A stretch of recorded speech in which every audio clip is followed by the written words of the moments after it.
Watch how violent a garage door spring break can be.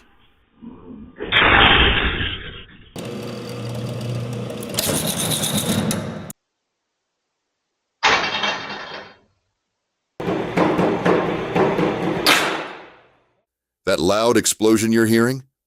That's hundreds of pounds of stored tension releasing instantly. This is exactly why garage door spring repair is never a DIY project.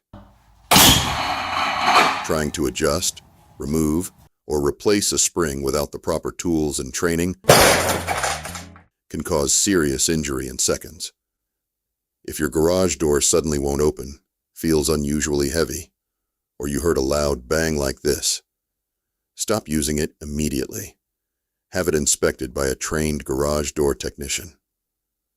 At Troy, Michigan Garage Door Service, we safely replace broken springs and get your garage door back in balance, often the very same day.